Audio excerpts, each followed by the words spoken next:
Good morning. As the sun rises over the nation's capital, a new chapter in American politics and global economics begins to unfold. In 2025, the world witnessed a seismic shift in global trade as President Donald Trump made his dramatic return to the White House, reigniting debates and hopes for a new direction. Wasting no time, Trump launched a sweeping overhaul of U.S. trade policy, vowing to put America first and bring manufacturing jobs back home.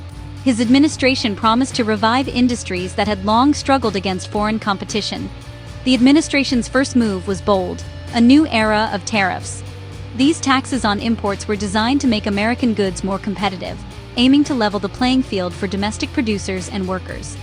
Trump argued that the U.S. had long been taken advantage of by its trading partners, demanding a reciprocal system where America would match or exceed its partners' tariffs, signaling a tougher stance in negotiations. This bold approach sparked global uncertainty, with businesses and governments around the world scrambling to adapt to the rapidly changing landscape and bracing for potential disruptions. Critics warned of trade wars, rising prices, and possible shortages. But the administration pressed on, betting on America's massive consumer market and the resilience of its economy to weather the storm. Within weeks, a flurry of executive orders signaled the end of old trade agreements and the start of tough, often contentious renegotiations with both allies and rivals. Companies reliant on global supply chains faced tough choices, whether to adapt, relocate, or risk losing access to key markets, while foreign leaders braced for a new, unpredictable relationship with Washington. The world watched closely, uncertain whether this high-stakes gamble would pay off for the United States or backfire, sending shockwaves through the global economy. The stage was set for a year of intense negotiations, dramatic policy shifts, and global shakeups that would test the resolve of leaders and the resilience of economies everywhere. The heart of Trump's new trade strategy was tariffs. In April, the Liberation Day tariffs sent average U.S. rates soaring from under 3% to nearly 17%. The administration claimed this protected American industries and generated $30 billion a month for the Treasury. Officials framed tariffs as foreign countries paying for access, but economists noted the costs often trickled down to U.S. businesses and consumers. The goal? Force companies to buy American, reviving domestic manufacturing. Tariffs also became leverage for non-trade issues, like pressuring countries to fight fentanyl trafficking. This multi-purpose use of tariffs fundamentally changed U.S. trade negotiations. The administration touted the revenue and job creation, while critics warned of higher prices and supply chain disruptions. Trade policy had become a tool for both economic and national security objectives. As tariffs rose, global supply chains braced for impact, and businesses on both sides of the ocean scrambled to adapt to the new reality. The Trump administration used these tariffs as powerful bargaining chips, leveraging them to push foreign governments to the table and forge new deals that would favor American interests. The U.S. struck framework agreements with the EU, UK, Japan, South Korea, and Vietnam, each more transactional and narrowly focused than the sweeping, traditional free trade pacts of the past. For example, the EU accepted a 15% tariff on exports to the U.S. in exchange for billions in American investment, hoping to protect its industries and maintain access to the vast American market. Some European leaders called it submission, warning of lost sovereignty, but most saw it as the best option to avoid a damaging trade war that could hurt jobs and growth. The UK, eager for a post-Brexit deal to secure its economic future and demonstrate independence from the EU, and Asian exporters like Japan, who rely heavily on access to the American consumer market, and South Korea, quickly followed suit, signing agreements to avoid higher tariffs and maintain their export-driven economies. These agreements replaced complex, multi-country treaties with direct one-on-one negotiations, giving the U.S. more leverage and flexibility to demand better terms. The administration celebrated these deals as major victories for American workers, touting them as a new model for fair and reciprocal trade that would bring jobs and investment back home. Critics, however, argued that these moves created uncertainty for global businesses and set a precedent for transactional, rather than cooperative, global trade relationships. Still, the U.S. had fundamentally reshaped its trade relationships, shifting the balance of power and forcing partners to adapt to a new, unpredictable landscape. The world's largest economy was now dictating terms, one country at a time, using its market size as leverage in every negotiation. The era of blanket free trade was over, replaced by a patchwork of deals tailored to American priorities. America's hardball tactics were changing the rules of global commerce, setting the stage for a new era in international trade. The biggest unresolved issue: China.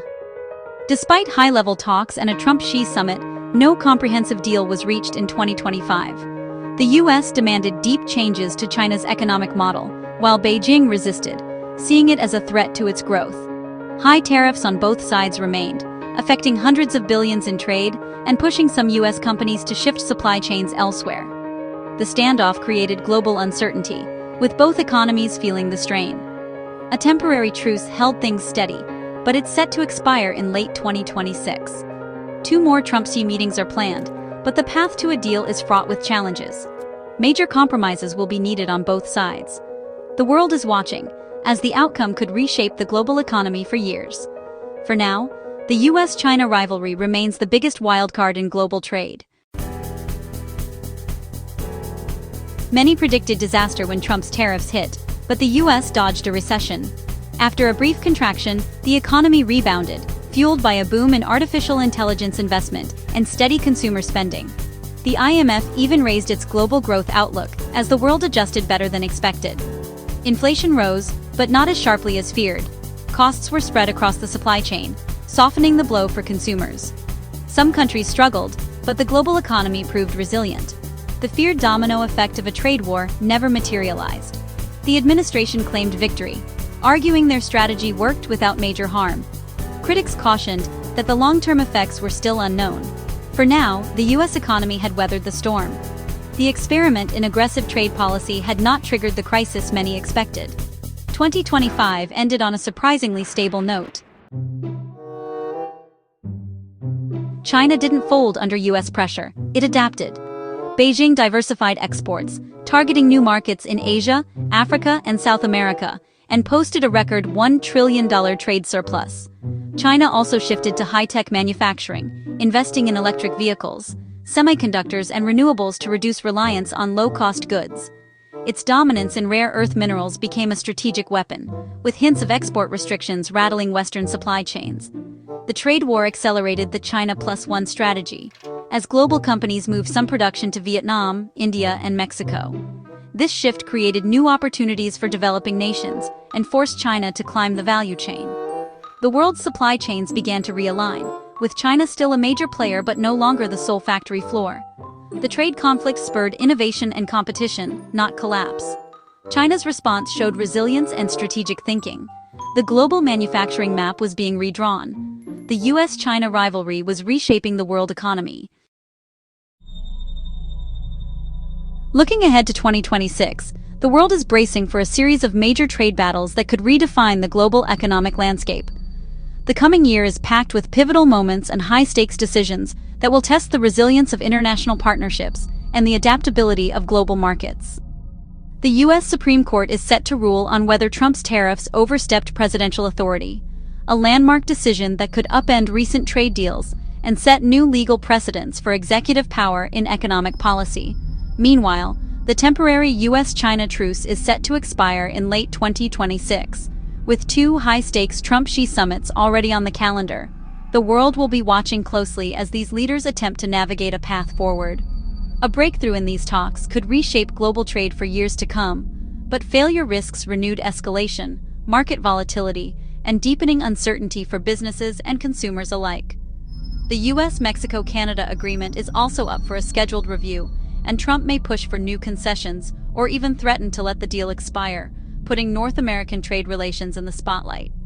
Across the Atlantic, Europe is weighing its own tariffs against China, potentially opening a new front in the ongoing trade conflict and adding further complexity to the global economic picture. These decisions will ripple across the global economy, affecting everything from supply chains and manufacturing costs to consumer prices and job security in multiple industries. The world is bracing for another year of tough negotiations, shifting alliances, and unexpected developments that could alter the balance of power. Trade policy has become a central battleground in global politics, influencing elections, shaping public opinion, and driving international strategy. The stakes for 2026 couldn't be higher, with every decision carrying the potential for far-reaching consequences. Every major economy is recalibrating its strategy, seeking to protect its interests while adapting to a rapidly changing environment. The next moves on the global stage will shape the future of commerce, influence prosperity, and determine the direction of international cooperation for years to come. Experts say Trump's trade strategy is as much about politics as economics. With midterm elections looming, a China deal could be a political win and boost market confidence. The administration is balancing tough rhetoric with efforts to control inflation, softening some tariffs to avoid voter backlash. Analysts warn the long-term effects of these policies are still unclear. Rebuilding U.S. manufacturing is slow and costly. The debate rages. Is this protectionism a smart reset or a historic mistake? The global trading system, built on decades of lower tariffs, is under threat. Some see a new era of economic blocks and trade as a weapon. Others hope for a more balanced system to emerge. The world is at a crossroads, with the outcome still uncertain. What does all this mean for you? Tariffs have made everyday goods, from clothes to electronics, more expensive, and the impact is felt at the checkout.